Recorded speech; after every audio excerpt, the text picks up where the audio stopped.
रायगड महाराष्ट्रासह देश विदेशातील ताज्या बातम्या पाहण्यासाठी मॅक्स इंडिया लाईव्ह चॅनलला सबस्क्राईब करा आणि बेल आयकॉन दाबायला विसरू नका.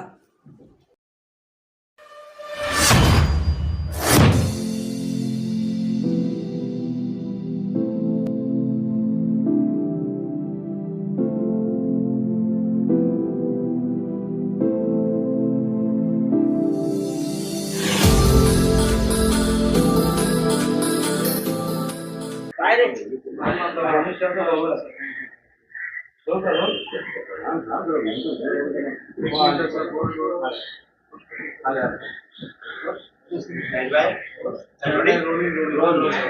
अमित शाह यांचा दौरा मुंबईमध्ये आता त्या जुन्या शाखांना भेटी देत RSSच्या वाटतं आता त्यांच्यावरती ही वेळ आली.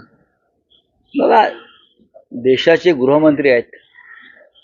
मी मागे म्हणालो की देशाचे गृहमंत्री देशाच्या अंतर्गत सुरक्षेचा विषय बाजूला ठेवून महाराष्ट्रातल्या निवडणुकांमध्ये शाखांना त्यांच्या भेटी देत आहेत.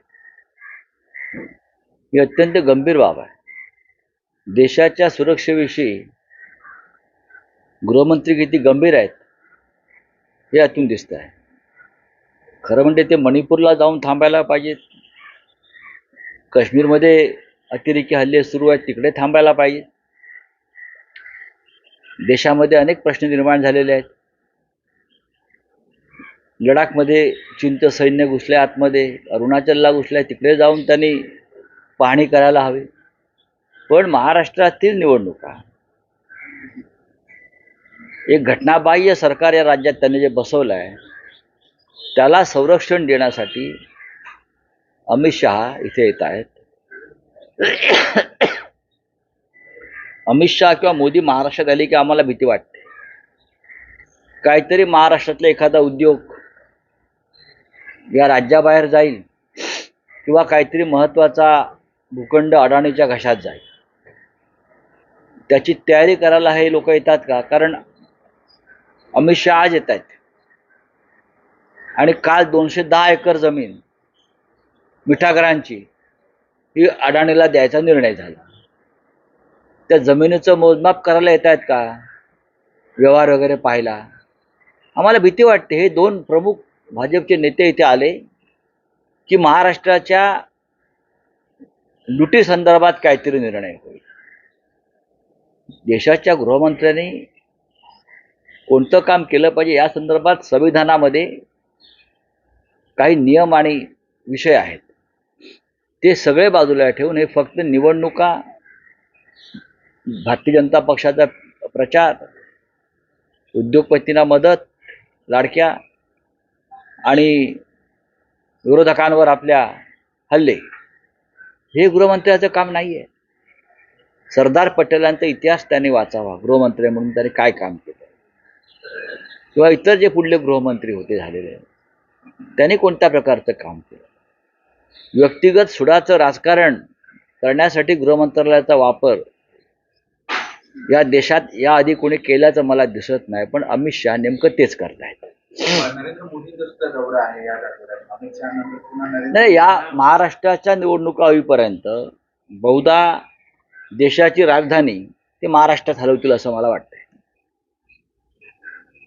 देशाची राजधानी दिल्ली जी आहे त्याचं एक दप्तर ते इथे हलवतील. मोदी आणि शहाना सारखं सारखं इथे यावं लागत आहे. याचा अर्थ आहे की लोकमत त्यांच्या विरुद्ध आहे. त्यांना त्यांचा पराभव स्पष्ट दिसतो आहे आणि त्यांची ती धडपड सुरू आहे की हातात काहीतरी राहावं, पडावं. नरेंद्र मोदी किती वेळा आले आतापर्यंत? मेट्रोचं उद्घाटन पुण्यातलं त्यांनी 6 वेळा केलं, एकाच मेट्रोचं. अमित शहा वॉर्डामध्ये बैठका घेतात. गृहमंत्री, देशाचे गृहमंत्री. म्हणजे याचा अर्थ असा की या राज्यातला भाजपा कुचकामी आहे. देवेंद्र फडणवीस पासून त्यांचे इतर सगळे जे नेते आहेत ते कुचकामी आहेत. त्याने जे लोक इथे बसवले सत्तेवर ते कुचकामी आहेत. लोक त्यांना फेकून देणार आहेत. आणि म्हणून देशाच्या गृहमंत्र्यांना या राज्यामध्ये येऊन ठाण मांडून बसावं लागतं, देश वाऱ्यावर सोडून. मी म्हणालो ना की गृहमंत्रालय किंवा देशाची राजधानीच काही काळासाठी निवडणुका होईपर्यंत मोदी आणि शहा हे महाराष्ट्रात हलवू शकतात. आणि तसं आश्चर्य वाटायला नको, कारण जेव्हा गृहमंत्री येतात तेव्हा त्यांचं अख्खं कार्यालय येतं, प्रधानमंत्री येतात तेव्हा अख्खं PMO इकडे येतं.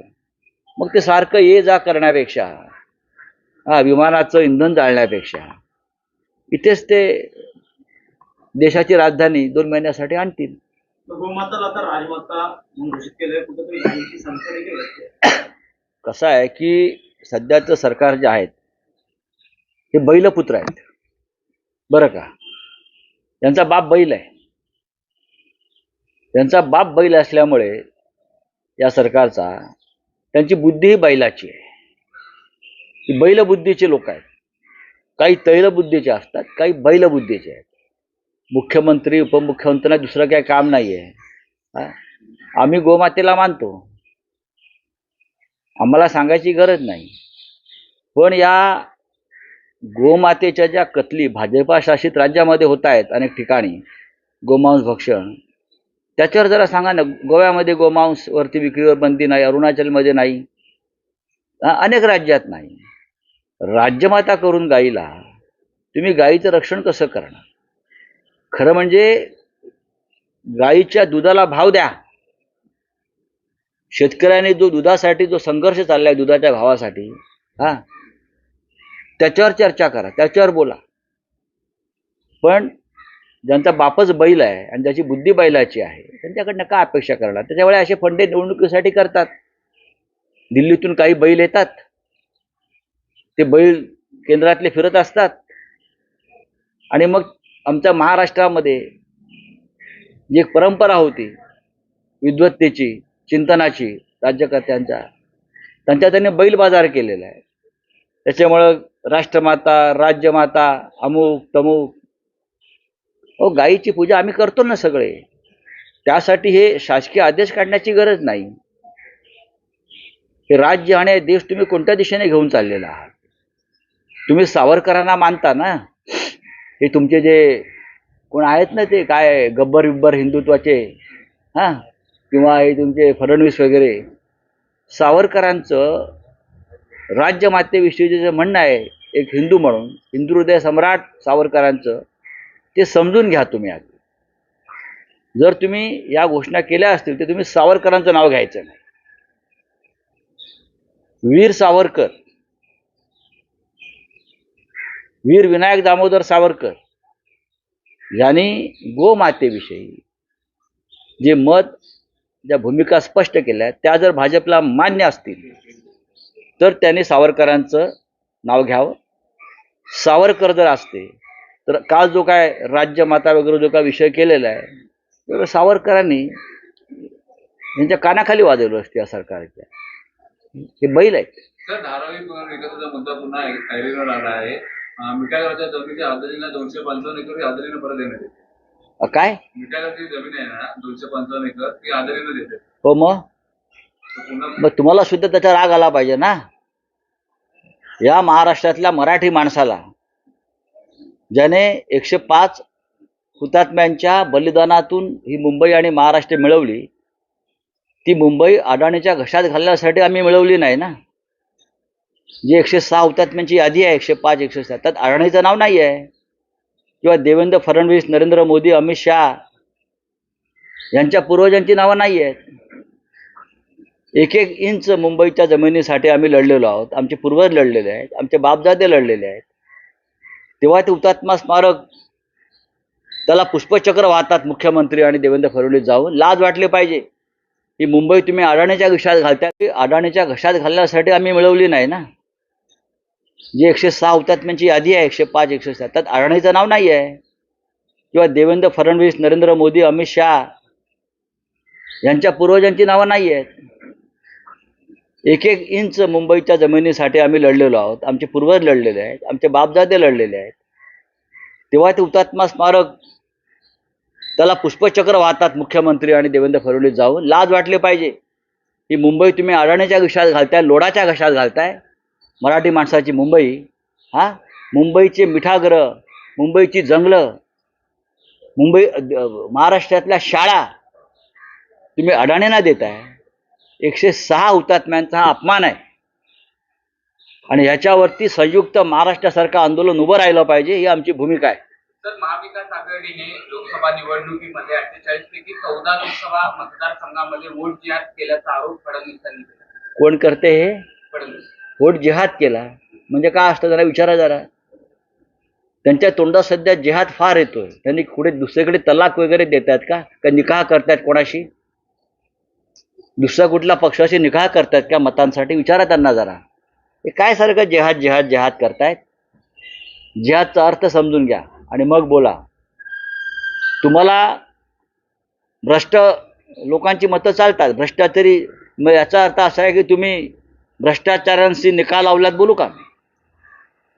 70,000 कोटीचे घोटाळे, एकनाथ शिंदेचे घोटाळे, 40 आमदारांचे घोटाळे, या सगळ्या भ्रष्टाचारांना तुम्ही आपल्याबरोबर घेतलं.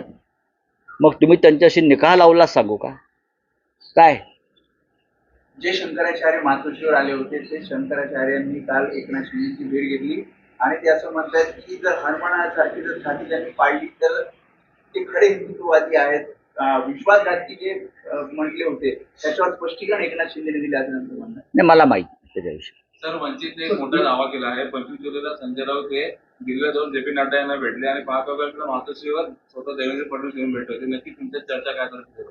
असं कोण म्हणताय? वंचितचे प्रवक्ते सिद्धार्थ मोकळे. नाही, मी त्यांना ओळखत नाही.